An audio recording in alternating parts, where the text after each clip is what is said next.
They say hatred is loud, burning torches, clenched fists, shouted threats, but real danger is often quieter than a held breath. It's the kind that studies you from the corner of the room, whispering your name only when you're out of earshot, smiling just wide enough to hide the knife. You won't see them storm the gates. You'll feel them rearrange the bricks beneath your foundation. Because the sole intent on your destruction doesn't break the door down, it patiently loosens the hinges until the whole frame collapses under its own weight. Most of us are trained to notice insults, arguments, the obvious friction of open enemies. But what if the deadliest threat is the one that calls you friend? What if the person shaking your hand is measuring how hard they'll squeeze your throat when the lights go out? That is the hatred we're unraveling today. The hatred that would rather see you buried than merely bruised.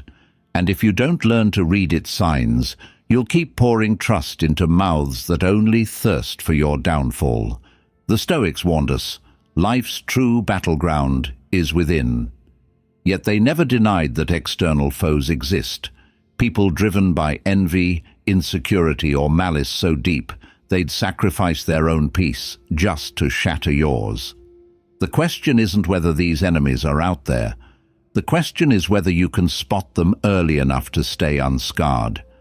Because once you see the pattern, once you recognize the faint heartbeat of destructive intent, you stop giving away the weapons they plan to use.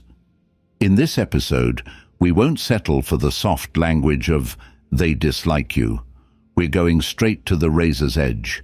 11 signs a person doesn't just hate you, they want you gone.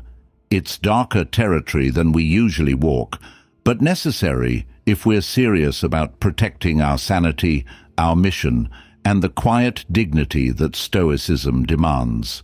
Yet remember, this isn't a call to paranoia. It's a call to clarity. Epidemic calm in the presence of unseen daggers. Discernment sharp enough to slice through deception without drawing blood from your own integrity. So take a deep breath. Let your pulse settle into that stoic stillness where emotion bows to insight. Keep your sword sheathed. You may not need it. Often, the greatest defense is simply to step out of striking distance before the blow lands. By the end of this journey, you'll know exactly when to take that step. 1. They sabotage you in silence. You won't hear the sound of their attack. That's what makes it so dangerous. They won't scream in your face, won't call you names, won't confront you directly in a way that would make it obvious. No, what they do is much colder, much quieter, and infinitely more calculated. These are the people who smile when you speak, but write your downfall in invisible ink. They sit at the same table as you, but take notes, not to learn, but to use. They sabotage you not with open force, but with slow erosion. Small rumors, subtle suggestions, silent alliances formed behind closed doors. And the most chilling part? They act like they're on your side the entire time. To many, they look harmless. Some even admire them. But you've felt the shift. You've noticed how your words end up misquoted, how opportunities mysteriously vanish, how someone you trusted seems to always know when and where to place a seed of doubt. Never loud, never direct, just enough to cast a shadow. They might compliment you in a room full of people, but frame it in a way that plants discomfort. "You've changed," they might say with a smile. Or, "I don't know how you juggle all of that," followed by a look that doesn't quite match the tone. What they're doing isn't support, it's strategy. A Stoic understands that not all attacks are physical, and not all wars are fought with weapons. Sometimes war comes disguised in politeness. Marcus Aurelius warned us, "The best revenge is to be unlike him who performed the injury." That isn't just a quote, it's a compass. When you're dealing with silent sabotage, the answer is not to scream, fight, or try to prove yourself. That's what they want. They want your reaction to become the evidence they use against you. The louder you defend, the more unstable you seem. The more emotional you become, the more justified their whispers sound. The Stoic doesn't play that game. He steps back, he observes, he notices the patterns, the inconsistencies, the sudden misfortunes that always seem to circle back to one smiling face. And then he detaches, quietly, with strength, without drama, because the most powerful move against silent sabotage is silence of your own, the kind that doesn't explain, doesn't justify, doesn't invite further damage. You simply reduce access. You speak less. You guard your energy like gold. You stop giving your plans, your pain, your process to someone who's already shown they'll use it as ammunition. And here's something important to remember. Just because someone isn't aggressive doesn't mean they're not dangerous. Often, the enemy who harms you without ever raising their voice is the one who causes the most damage. But their power relies on one thing: your blindness. The moment you see clearly, the moment you stop hoping for honesty from a dishonest heart, they lose their grip. And you reclaim your peace not by exposing them, but by making yourself untouchable to them. So ask yourself, who smiles too much when things go wrong for me? Who knows things they shouldn't know? Who's always just a little too close to my missteps? Who drains my energy without ever raising their tone? That's how you begin to see the sabotage for what it is. Not misfortune, not coincidence, but deliberate harm dressed in charm. And once you see it, you don't owe them revenge. You owe yourself distance. 2. They imitate you, then undermine you. At first it feels like flattery. They echo your phrases, adopt your habits, borrow your style. You see traces of yourself in them, your way of speaking, your opinions, even your ambitions reflected back like a mirror. But it's not admiration, it's surveillance, a mask. And once they've gathered enough, once they've studied your rhythm, your strengths, your social currency, they begin the quiet dismantling. What was once imitation becomes sabotage, dressed in your own skin. This is not the work of a fan. It's the strategy of someone who doesn't just dislike you, they want to replace you. They copy your essence so convincingly that others don't see it happening. They appear inspired, supportive, loyal. But what they're really doing is learning your blueprint so they can discredit you from the inside. And when the moment comes, they strike, not with overt insults, but with subtle shifts, rewriting stories in your absence, casting doubt on your credibility, bending perceptions behind your back. Their game is not domination through force, it's destruction through confusion.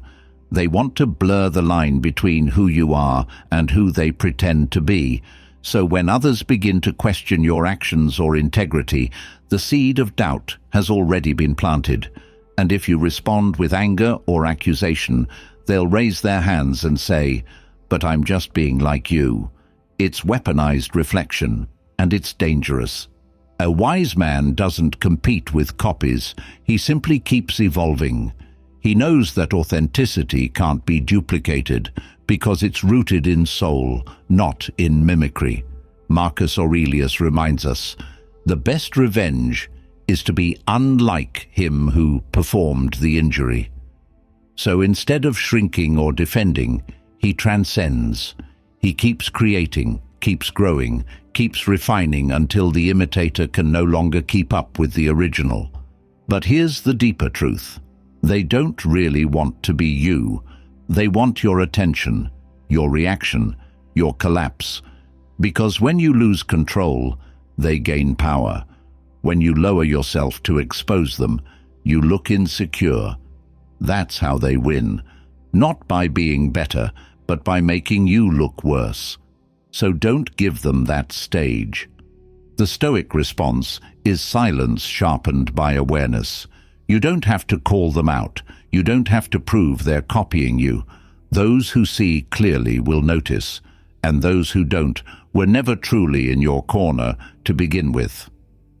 Your job is to stay focused on the work, the path, the principles that brought you this far. Imitation might steal your appearance, but never your essence. So if you feel someone is mirroring you too closely, not with love, but with strategy, don't panic, don't chase, simply evolve, because no copy can survive long in the presence of the ever-transforming original. 3. They trigger conflict and watch you burn. They don't attack you in the open. That would be too honest, too traceable. Instead, they whisper, not once, not loudly, but often, and quietly enough to pass as harmless. They drop one misleading comment here, ask a twisted question there, share a version of your truth that's just crooked enough to turn others sideways. Then, when tension rises in your life, when conversations become sharp and trust starts to decay, they act surprised. They play the innocent bystander, and they say things like, "Oh, I thought you already knew that," or "I was just trying to help." No, they weren't. They were lighting a match and watching through the window. The person who truly hates you rarely wants a fight. They want fallout. Not confrontation, but contamination. They want you to destroy yourself socially, emotionally, reputationally. They plant little emotional mines around you and wait for you to step on one. And if you do, if you raise your voice, react too strongly, or call them out in a moment of raw emotion, suddenly you're the one who looks unbalanced. You're the dramatic one. You're the aggressor. The conflict explodes, and they walk away clean. A hidden enemy doesn't aim to defeat you with strength. They aim to undo you with subtlety. Their success lies in making you look like your own worst enemy. And this is where the Stoic philosophy becomes not just useful, but vital. Marcus Aurelius once said, "If you are distressed by anything external, the pain is not due to the thing itself, but to your estimate of it." A Stoic doesn't give his enemies the pleasure of his collapse. He steps back, observes, breathes, and, most importantly, refuses the invitation to chaos. But make no mistake, this isn't about being passive, it's about being precise. When you notice the same pattern repeating, the same people always nearby when confusion begins, the same coincidences that surround every argument, the same tension that rises without reason, you must stop asking, "What did I do wrong?" and start asking, "Who benefits if I break down?" You see, people who want to see you burn rarely show up with a torch. They show up with advice, with concern, with a friendly tone and an enemy's intent. And their most dangerous weapon isn't anger, it's influence. They aim to control how others see you while you're too busy defending yourself to notice the walls closing in. The Stoic's defense is clarity. He doesn't chase rumors. He doesn't try to correct every lie or defend every attack. He lets his actions, his consistency, and his calm speak. Because truth has a frequency that the dishonest cannot maintain. Eventually, the manipulator will be exposed, not by your shouting, but by their own inconsistency. So when someone tries to spark conflict in your life and you feel the urge to respond, pause. That feeling, that heat rising in your chest, that's the test, the moment they've been waiting for, but it can also be the moment you reclaim your power. Let them talk. Let them speculate. Let them spin their webs. Your peace, your dignity, and your refusal to perform, that's your weapon. Because while they feed off drama, you are fueled by discipline, and the more you stand still in their storm, the more obvious it becomes who brought the chaos. The Stoic doesn't fear fire. He simply refuses to be consumed by it. 4. They manipulate others to turn against you. When a person's hatred crosses into something more dangerous, something darker than mere resentment, you'll see it in how they operate in silence. They won't just argue with you. They won't shout or confront you like someone honest with their dislike. Instead, they play a quieter game, a more calculated one. They begin to poison the minds of others, not with outright lies, but with suggestions, hints, the kind of comments that raise questions rather than provide answers. I don't know. Something about him just feels off.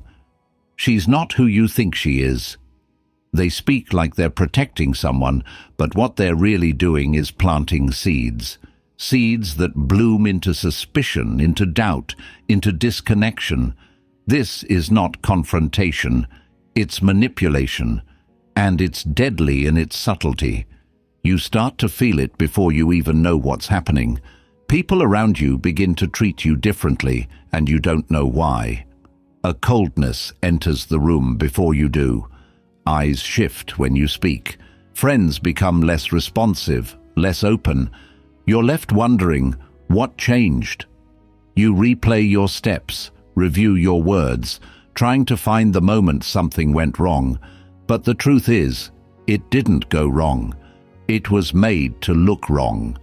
And the person pulling the strings did it so skillfully that even you start questioning yourself. This tactic is especially dangerous because it doesn't just hurt you, it isolates you. The hidden enemy knows that isolation makes a person vulnerable.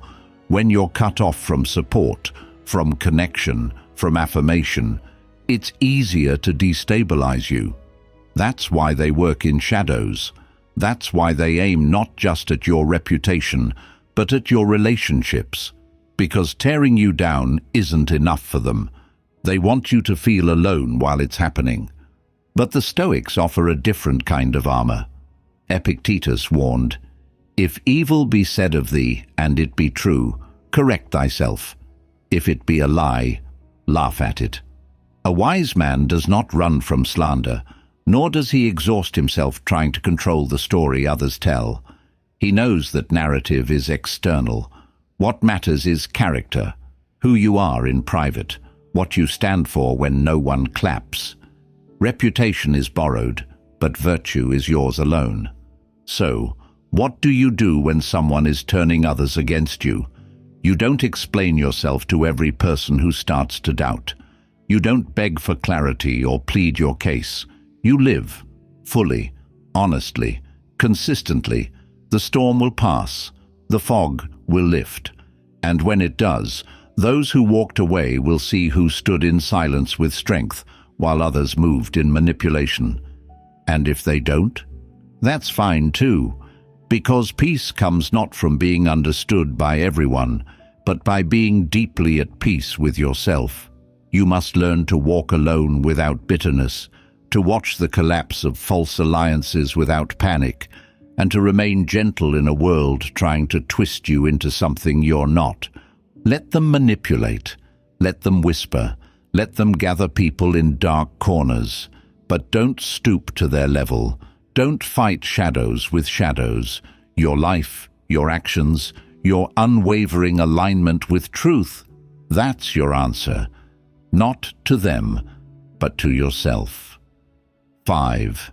They rejoice when you suffer. There's a difference between someone disliking you and someone being truly disturbed by your existence. One will avoid you. The other will wait for you to fall. And when you do, they smile. Not outwardly, of course. They won't throw a party when your business fails or your relationship ends. But if you look close enough, you'll notice it. In their silence, in their stillness, in the way they stop competing when you're down, in the way their voice becomes sweeter when you're in pain. There's a strange calm that washes over them, as if your suffering balances something inside them, and that, right there, is the clearest sign. They didn't just want distance, they wanted destruction. Real hatred is not loud, it's quiet, it waits. It doesn't throw punches, it studies the bruises. And when life finally hits you, when you face loss, shame, or grief, they don't lift a finger to help. In fact, they'll often cloak their pleasure in pity, a backhanded compliment, a slow, rehearsed, "I'm so sorry to hear that," but there's no sorrow in their tone, only satisfaction, because deep down, your struggle makes them feel lighter, safer, superior. Your downfall is their relief. But the question is, why? Why would someone rejoice in your pain? The Stoics would say it's not really about you, it's about what you represent. Perhaps your presence reminds them of what they could have been. Perhaps your calm unnerves their chaos. Perhaps your ambition challenges their comfort. When someone cannot destroy what you have, they begin to resent what you are. And when life weakens you, they take it as a signal. Now it's safe to feel strong again. This is why Epictetus warned, it's not what happens to you, but how you react to it that matters. Because when your enemy is celebrating your collapse, your reaction is what separates you from becoming like them. You don't have to announce your pain to the world. You don't have to prove you're okay. But you do need to remember that suffering is a test of dignity. If someone rejoices in your sorrow, don't let them steal the meaning from your suffering.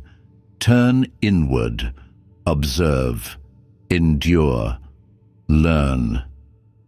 A wise man knows that pain is not the end of the story. Sometimes it's the cleansing fire, and the more it burns, the more it reveals. Let those who hate you watch. Let them feel relief when you're on your knees. But do not let their reaction define your next move. That power belongs to you. Because the true response to cruelty is not revenge, it's resurrection, quietly, without theatrics. You rise, not to spite them, but because your soul refuses to stay down. You rise, not to regain status, but to rebuild strength. You rise, not for them, but for yourself. Let them enjoy your suffering if they must. You'll enjoy the silence that comes when you no longer need their approval, their apology, or their applause. That is the Stoic way. 6. They pretend to care while feeding your insecurities. Sometimes the most dangerous people in your life don't attack you. They nurture you, just enough to stay close. They ask how you're doing. They offer advice. They compliment you just enough to keep you wondering. But behind every soft word is a seed of doubt. They don't feed your confidence. They feed your confusion. "I'm just looking out for you," they say. "I care about you. I just don't want you to get hurt." But what they're really doing is studying your cracks, poking at your insecurities, and wrapping it all in concern, so you never question the source of your self-doubt. This kind of enemy is more insidious than the loud ones, because they wear a mask of friendship, and the moment you begin to feel secure around them, they tilt the mirror slightly, just enough to make you question yourself. They'll say things like, "Are you sure this is what you want?" Or, "That doesn't really sound like you." And while those words might seem harmless, when said at the right moment, after a failure, during a moment of vulnerability, they plant doubt. And doubt in the wrong hands is a weapon far sharper than any sword. The Stoics warned us about this kind of manipulation. They taught that true power lies in controlling your own narrative, not letting others write it for you. Seneca once said, "No man is crushed by misfortune unless he has first been deceived by prosperity." And this applies here too. You begin to let these people close because they seem warm, helpful, empathetic. But once you let them into your mind, they use your openness against you. They're not looking to support you, they're gathering ammunition. It's subtle, which is what makes it effective. They remember the things you told them when you were down, and they echo them back to you when you're starting to rise. You tell them you don't feel smart enough, and 3 months later, they casually say, "This seems complicated for someone who's not really into that kind of thing." You say you're worried people don't like you, and they say, "You're not for everyone." And suddenly what felt like support feels like surveillance. You start editing yourself. You shrink, not because of what they said directly, but because of what they've implied so skillfully, so gently, that you're not sure whether it came from them or from inside you. This is how the enemy works when they don't want to be seen. They keep you small by making you believe it's your own idea. The Stoic path is to develop such awareness that no one can shake your center without your permission. And that's the key: permission. You don't owe anyone access to your thoughts, your doubts, your inner world. Not everyone who listens deserves your voice. Not everyone who asks deserves your truth. Marcus Aurelius said, "The tranquility that comes when you stop caring what they say, or think, or do, only what you do." That's the response. When you notice the hidden jab wrapped in kindness, don't fight it. Don't argue. Don't even explain. Just notice. Withdraw your trust slowly. Reclaim your space fully. Because the wise don't need to expose every enemy, they simply stop feeding them. 7. They try to make you look like the villain. There's a certain kind of person who never strikes directly. They don't shout. They don't insult. They don't fight in public. They twist. They imply. They plant.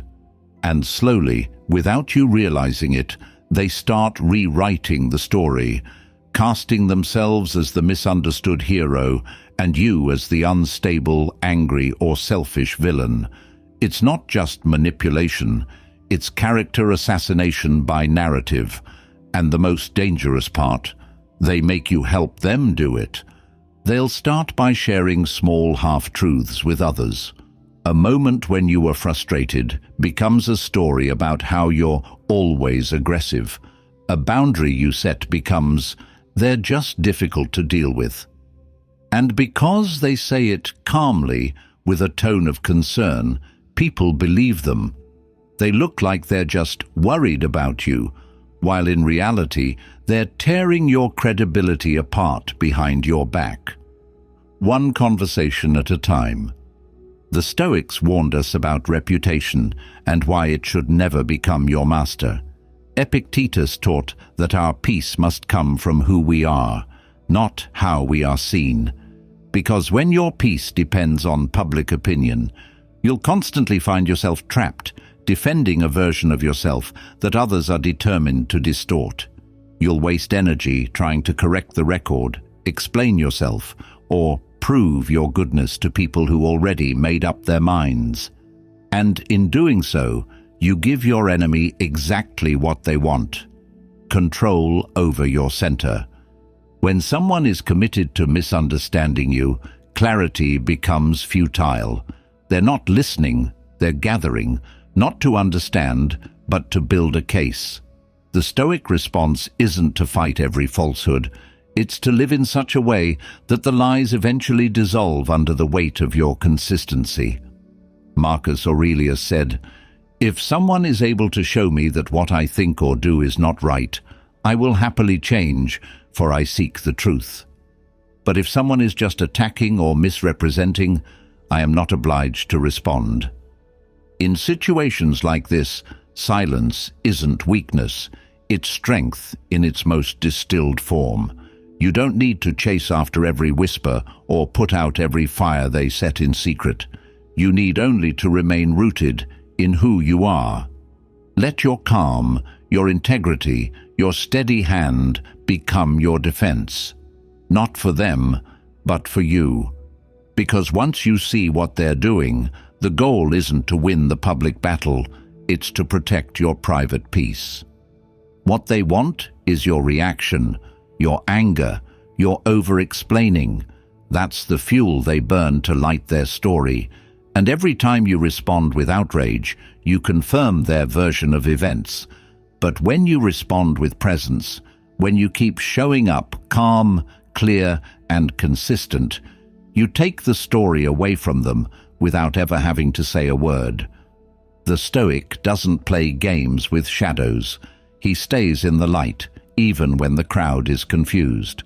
Because over time, the truth doesn't need to scream. It just needs to last. 8. They drain your energy.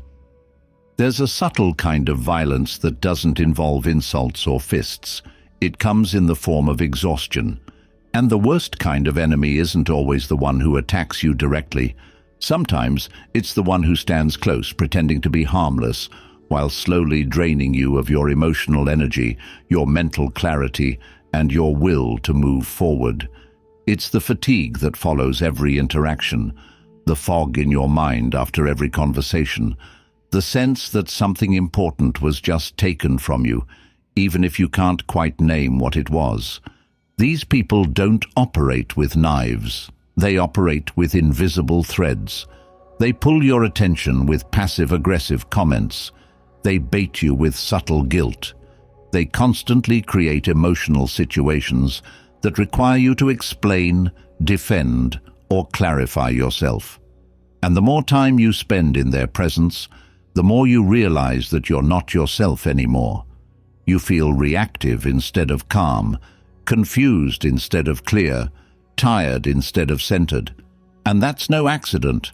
That's their strategy. The Stoics taught that your peace is your power, and losing it is a sign that someone else has gotten too close to your mind. Epictetus said, "Any person capable of angering you becomes your master." But what about those who don't just anger you? What about those who leave you in a state of constant fatigue and unease? These people don't want to defeat you with confrontation. They want to disable you through depletion.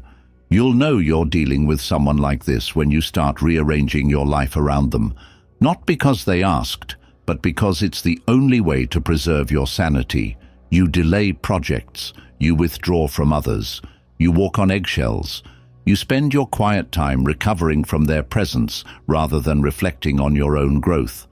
And eventually, you begin to lose your rhythm.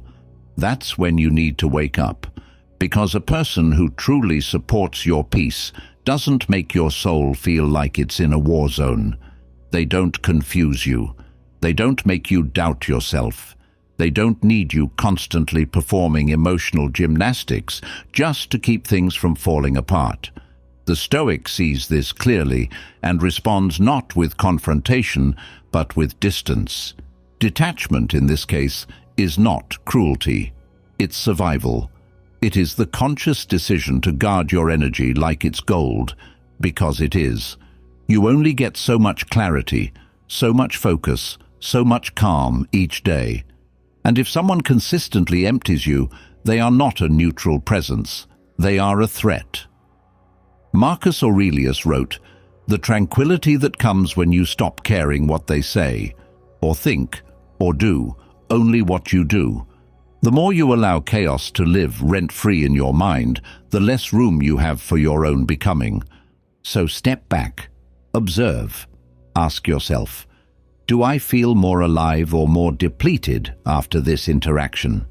That question alone can reveal everything. You don't need drama. You don't need an argument. You just need to stop handing your energy to people who feed on it. Your emotional space is sacred, and you must defend it with the quiet strength of someone who has finally decided to stop bleeding for people who never intend to heal. 9.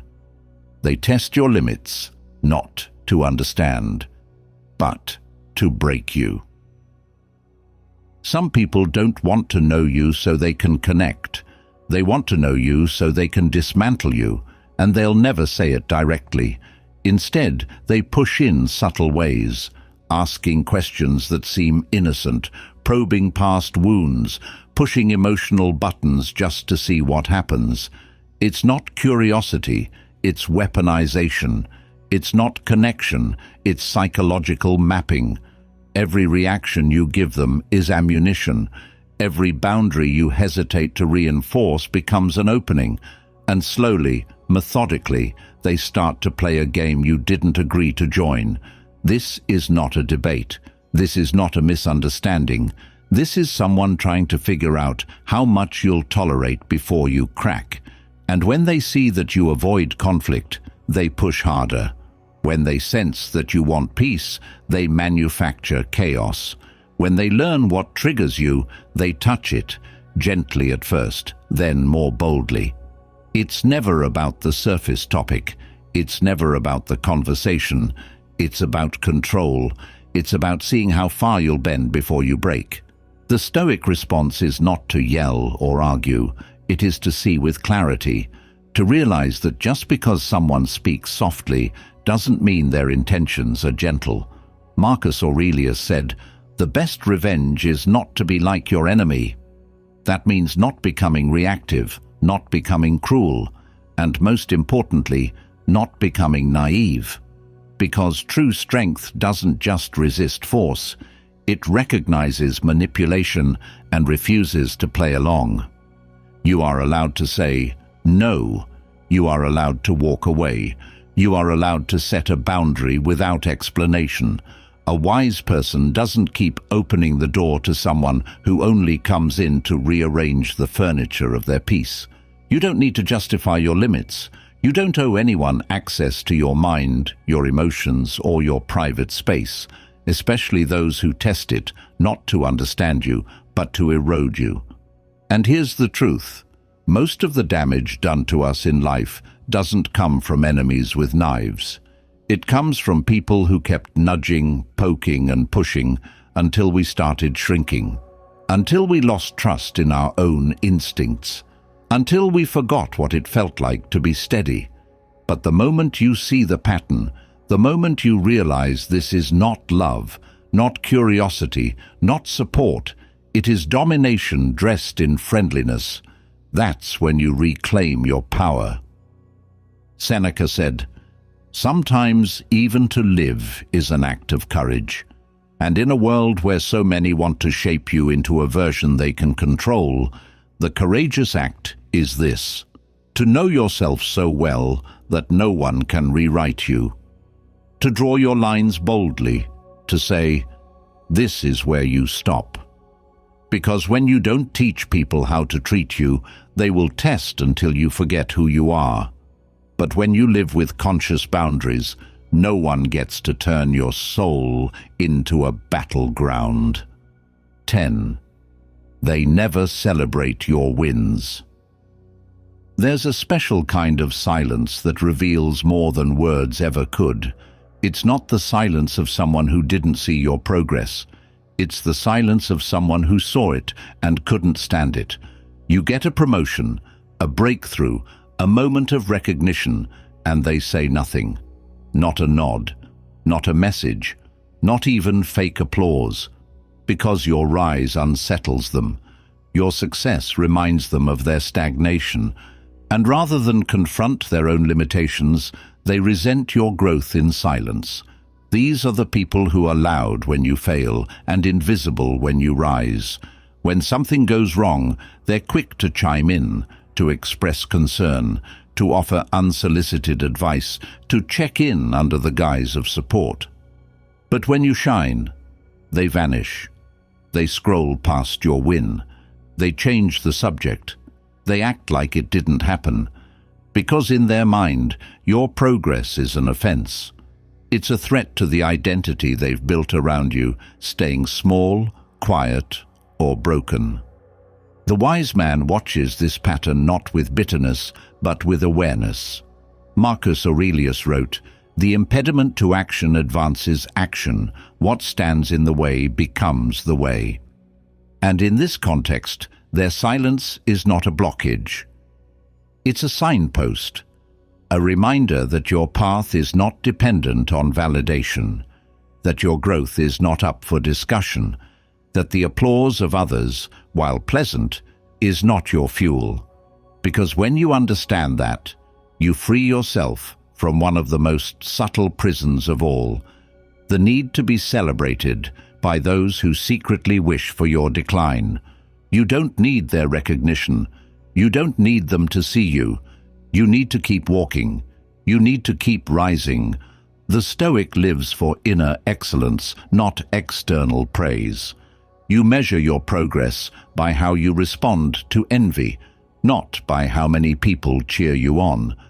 And often, the louder your silence becomes, the more grounded, disciplined, and focused you remain, the more it disturbs those who relied on your past weakness to feel comfortable. There's a hidden power in being unaffected, in seeing someone refuse to acknowledge your growth and smiling anyway, not to prove anything, but because their silence taught you everything. It showed you who's in your corner and who was only there for your collapse. It reminded you that not everyone deserves a front-row seat to your transformation. And most importantly, it taught you the ancient Stoic principle, to become so grounded in your purpose that you no longer flinch at absence, rejection, or quiet envy. Because here's the truth: the people who love you, really love you, won't go silent when you win. They'll celebrate even the small steps. They'll clap even if it reminds them of their own unfinished business. That's how you know the difference. And once you see it, don't unsee it. Let it shape how you move forward.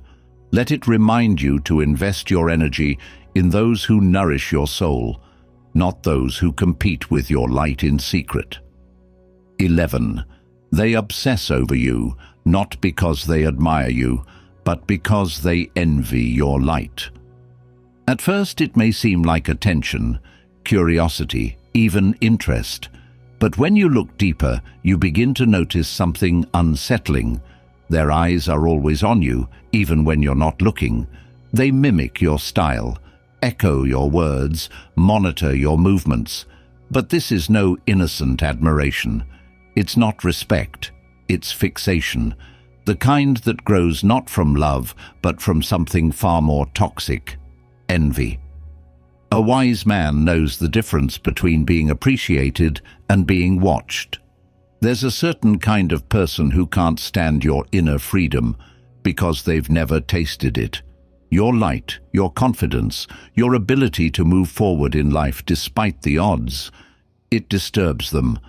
Not because they want it for themselves, but because they can't bear to see you live with it. So they watch, not to learn, not to grow, but to find cracks, weak spots, openings. They don't want to build what you've built. They want to see it crumble. Carl Jung once wrote, "The brighter the light, the darker the shadow. The more you grow, the more clearly your presence will cast a shadow into the insecurities of others. But this isn't your burden to carry." Stoic philosophy reminds us again and again, we are responsible only for our own character, not the reactions it triggers in others. Epictetus taught that what disturbs people is not events, but their judgments about events. In this case, it's not your success that hurts them. It's the story they tell themselves about why you have it, and they don't. You may find yourself shrinking, unconsciously, dimming your spark, speaking less, moving more carefully, hiding joy to avoid triggering someone's hidden resentment. But that's not Stoic. That's not strength. The Stoic path demands we walk in our truth, regardless of who it unsettles. Because that discomfort, it's not yours. It belongs to the one who refuses to grow. You were not born to be small just because someone else is afraid of their own potential. The person who obsesses over you in silence, who watches from the corners of rooms and screens, who smiles while secretly resenting your breath, they are not your enemy because they hate you. They are your enemy because they hate what you represent: freedom, wholeness, peace, things they haven't made peace with inside themselves. That's why the Stoic remains untouchable, not by fighting back, but by refusing to let that darkness influence his decisions, his self-worth, or his mission. You do not need to explain your peace to those who live in chaos. You do not need to protect their feelings by dimming your clarity. Your only duty is to remain fully yourself, not in rebellion, but in alignment. Let them obsess. Let them misunderstand.